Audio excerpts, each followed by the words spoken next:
ஐயோ மயில், என்ன மயில் பண்ணிட்டு இருக்க நீ அப்படின்னு அவங்க அம்மா தங்க மயில் பார்த்து அப்படியே கேட்ட உடனே பாக்கியதை பார்த்து மயில் வந்து, அம்மா நான் இப்போதாம்மா சரியாக விஷயத்த பண்ணுறேன், தயவு செஞ்சு நான் விடுமா அப்படின்னு சொல்கிறதெல்லாம் நடக்கிறதுக்கு முன்னாடியே வந்து பார்த்தீங்க அப்படின்னா இப்போ திருப்பி வந்து அந்த வேலைக்கு போன இடத்துல தங்க மயிலுக்கு லைட்டாக தலை சுத்த ஆரம்பிக்குது. தலை சுத்த ஆரம்பித்த உடனே வந்து அந்த வயசான பாட்டிக்கு பக்கத்துலேயே இவங்க அப்படியே மயங்கி கீழே விழுந்துடுறாங்க. விழுந்த உடனே தான் வந்து அந்த பாட்டியே வந்து வேகமாக கால் பண்ணி மீனாவோட ஃப்ரெண்டு கிட்ட ஃபோன் பண்ணி சொன்ன உடனே இங்கே மயில் மயங்கி விழுந்துட்டா, என்னன்னே தெரில, காலில் வந்து ஒரு மாதிரியே தான் இருந்தா, அப்படியே விழுந்து கிடக்கிறா, என்னால் போய் அவளை போய் உடனே சரி பண்ண கூட முடியல, என்ன பண்ணுறதே தெரில, நீ கொஞ்சம் வரியா அப்படின்னு வந்து கேட்ட உடனே அவங்க என்ன பண்ணுறாங்க அப்படின்னா வந்து உடனே மீனாவுக்கு கால் பண்ணி சொல்கிறாங்க, மீனா மயில் ஏதோ மயங்கி விழுந்துட்டாலாம் அப்படின்னு சொன்ன உடனே மீனா அவசர அவசரமாக வேகமாக கிளம்பி வந்து இப்போ ஆட்டோ பிடிச்சி அங்கே வராங்க. அங்கே வந்ததுக்கு அப்புறமா தான் வந்து பார்த்தா இப்போ என்ன பண்ணுறதுனே அவங்களுக்கும் ஒன்றும் புரியல. இங்கே வயசான ஒருத்தவங்களும் இருக்காங்க, அவங்கள வீட்டில் பார்த்துக்கணும். அந்த அக்காவுக்கு கால் பண்ணி என்ன காய்ச்சி நீங்கள் எங்கே இருக்கீங்க அப்படின்னு அவங்கள்ட்ட கேட்டால் அவங்க, ஐயோ இந்த நேரத்துலன்னு பார்த்து ஒரு பெரிய வேலை மீனா, என்னால் நான் எப்படி சொல்லி வெளில வர முடியல, என்னால் அத்தைக்கும் ரொம்ப உடம்பு முடியல, என்ன பண்ணுறதுன்னு எனக்கு ஒன்றும் புரியல அப்படின்னு உடனே டக்குன்னு மீனா என்ன பண்ணுறாங்க, செந்திலுக்கு கால் பண்ணுறாங்க.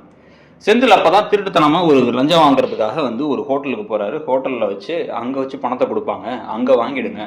வாங்கிட்டு அந்த கையெழுத்தை மட்டும் அந்த ஃபைலில் போட்டு கொடுத்துருங்க, அது போதும் அப்படின்னு பேசிக்கிட்டு இருக்க உடனே செந்திலும் அங்கே போயே இருக்கிறதுனால ஃபோனை எடுக்கல. மீனாவுக்கு ஏதாவது தெரிஞ்சுமா, சுற்றி முற்றி மீனா இருக்காங்களா அப்படின்லாம் பார்த்துட்டு அவர் ஃபோனை சைலண்டில் போட்டுறாரு. மீனாவுக்கு இப்போ என்ன பண்ணுறதுனே தெரியாமல் டக்குன்னு என்ன பண்ணுறாங்க அப்படின்னா கால் பண்ணுறதே இப்போ சரவணனுக்கு கால் பண்ணுறாங்க. கால் பண்ணி, மாமா இங்கே கொஞ்சம் வரீங்களா மாமா, இங்கே ஒரு பெரிய பிரச்சனை ஆயிடுச்சு மாமா அப்படின்னா. எங்கே அப்படின்னா தங்கமயிலில் வேலை பார்க்குறாங்கல்ல உங்கள் ஃப்ரெண்டு வீட்டில், அங்கே தான் அப்படின்னா. இப்போ மீனா நான் அவன்கிட்ட ஏற்கனவே சொல்லிட்டேம்மா, அவள் விஷயத்தை என்னை கூப்பிடாதப்பா அப்படின்னு சொல்லிட்டு சொன்னாலும் நீ ஏமா புரிஞ்சுக்க மாட்டேற அப்படின்னு வந்து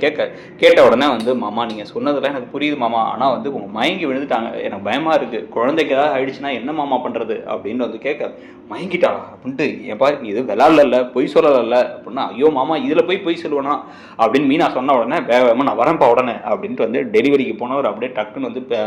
டப்பாவை தூக்கி வச்சுட்டு வேகமாக சர்ன்னு பைக் எடுத்து வந்துகிட்டு இருக்காரு.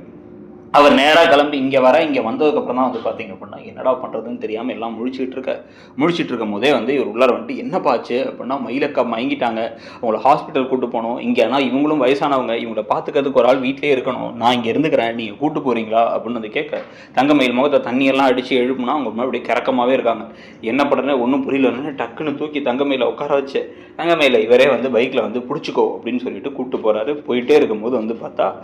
கரெக்டாக ஒரு கோயில் வாசலை தாண்டி போகிறாங்க. கோயில் வாசலில் அஞ்சலியோட அப்பா அம்மா எல்லாருமே இருக்காங்க. அவங்க தங்கமயில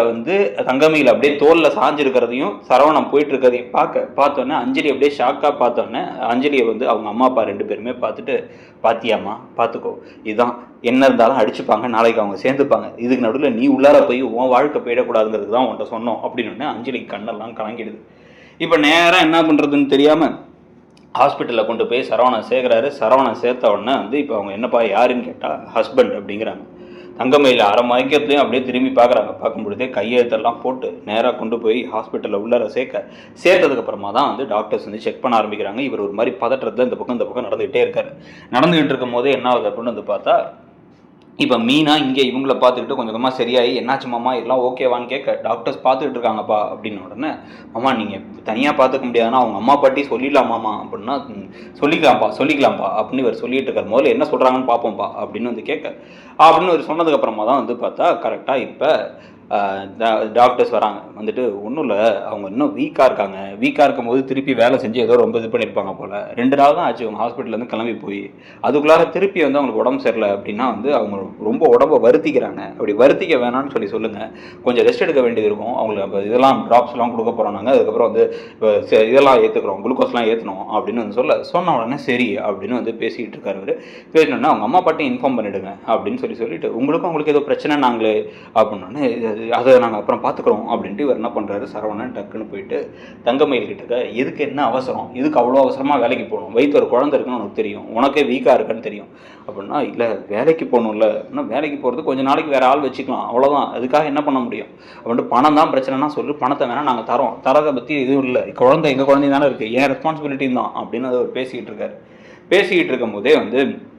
அஞ்சலி கிட்டேருந்து கால் வருது. கால் வந்தோடனே வந்து, சரவணா திருப்பி நீ மயிலோடு சேர்ந்துட்ட போல்,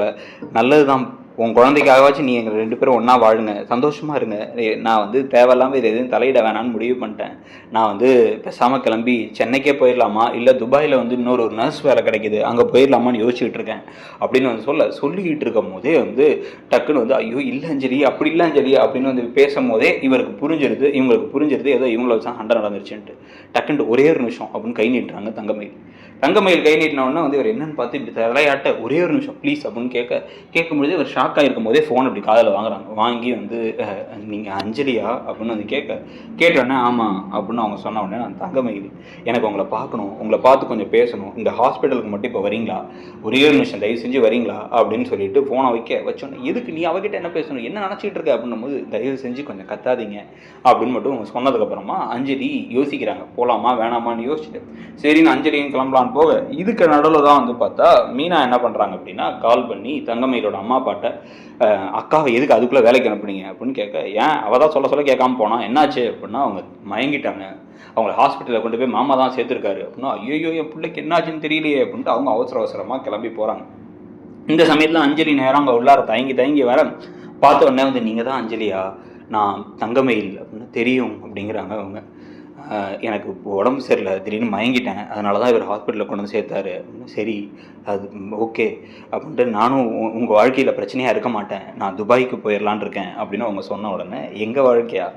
அப்படின்ட்டு வந்து சிரிக்கிறாங்க, அப்படியே வழியோடு சிரிக்கிறாங்க. இப்போ தங்கமயில் எங்கள் வாழ்க்கைன்னு ஒன்றெல்லாம் முடிஞ்சு போச்சு, எங்களுக்குன்னு தனி வாழ்க்கைலாம் இதுக்கப்புறம் கிடையாது, எங்கள் குழந்தைக்காக வேணால் அப்பப்போ நாங்கள் வந்து ஒரு கோ பேரண்டிங் மாதிரி இருக்கலாமே தவிர தனிப்பட்ட முறையில் அவரால் என் கூட சேர்ந்து வாழ முடியாது, அதனால் அது எனக்கு புரியுது, அதனால் நானும் அவர் கூட சேர்ந்து வாழணும்னு ஆசைப்படலை,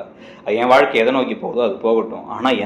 என்னை பொறுத்த வரைக்கும் அவர் உண்மையிலே உங்களை நேசிச்சார், ஆனால் வந்து அவங்க அப்பாவோட வார்த்தைக்காக என் கூட இருந்த ட்ரை பண்ணார், அதான் என்கிட்டையுமே உண்மையாக தான் நடந்துக்கிட்டாரு, நான் தான் ஒழுங்காக நடந்துக்கல, நான் தான் ஒழுங்கான உண்மையானவனாக இருக்கல, அதனால அவர் வாழ்க்கை கஷ்டப்பட வேணாம், தயவு செஞ்சு நீங்கள் 2 பேரும் சேர்ந்து நீங்கள் 2 பேரும் ஒன்றா இருங்க, நீங்கள் ஒன்றா இருந்தீங்கனாலே போதும் அப்படின்னு கையை 2 பேர் கையும் பிடிச்ச உடனே வந்து அவங்க ஷாக் ஆகி பார்க்க சரவணன் கையும் அஞ்சலி கையும் சேர்த்து வச்சுட்டு நீங்கள் ஒன்றா இருங்க, அது நீங்கள் எதை பற்றியும் கவலைப்படாதீங்க, நான் வேணா உங்கள் அம்மா பாட்டையும் சொல்கிறேன், எங்கள் அம்மாவால் பிரச்சனை வராது, எங்கள் அம்மாவை பற்றி நீங்கள் நினைக்காதீங்க, நான் உங்களை தப்பாக நினைக்கல, இதுதான் சரியான முடிவும் கூட, வாழ்க்கை அப்படியே வந்து ஒரு இடத்துல முடிஞ்சிருச்சுன்னு நினைக்கக்கூடாது, வாழ்க்கை அப்படி போயிட்டே இருக்கணும், ஒரு விஷயம் தப்பாயிடுச்சுன்னா வேற ஒரு சரியான விஷயம் நடக்கும் அப்படின்லாம் வந்து பேசிட்டு இருக்கும்போது ஐயோ தங்கமயில் என்ன பண்ணிட்டு இருக்க நீ அப்படின்ட்டு எவ்வளோ சொன்னாலும் கேட்க மாட்டியா அப்படின்னு கத்திட்டே பாக்கி எவ்வளோ அம்மா போதும் நிறுத்து, இதுக்கப்புறம் நான் அந்த வீட்டில் இருக்கணுமா இல்லை வீட்டை விட்டே போகணுமாங்கிறது நீ அடுத்து பேச போகிற வார்த்தையில தான் இருக்குது அப்படின்னு தங்கமயில் சொன்னதுக்கப்புறம் அவங்க 2 பேரும் சேர தான் போகிறாங்க, அவங்க 2 பேரும் ஒன்றா வாழட்டும், அதுதான் சரி, நான் பண்ண பாவத்துக்கு நான் பண்ண தப்புக்கு இதுக்கப்புறம் வந்து எனக்கு தண்டனையாக கூட நினச்சிக்கிறேன், அதுக்கப்புறம் என் வாழ்க்கை எதை நோக்கி பயணிக்குதுங்கிறது அப்புறமா பார்த்துக்கிறேன், ஆனால் நீங்கள் 2 பேரும் தயவு செஞ்சு ஒன்றா இருங்க அப்படின்னு சரவணன் அப்படியே கண்ணெல்லாம் கலங்கி அஞ்சலியை பார்க்க இந்த பக்கம் தங்கமயில பார்க்க அதோட வந்து இந்த ஒரு விஷயம் நடந்து முடிஞ்சால் எப்படி இருக்கும், இந்த ப்ரெடிக்ஷனை பற்றி உங்களுடைய கருத்து என்ன அப்படிங்கிறத சொல்லிட்டு நம்ம சேனலில் ஒரு வேளை சப்ஸ்கிரைப் பண்ணலாம், சப்ஸ்கிரைப் பண்ணி மற்ற வீடியோஸையும் மற்ற இந்த மாதிரி ப்ரெடிக்ஷன்ஸையும் பார்த்துக்குங்க. தேங்க்யூ.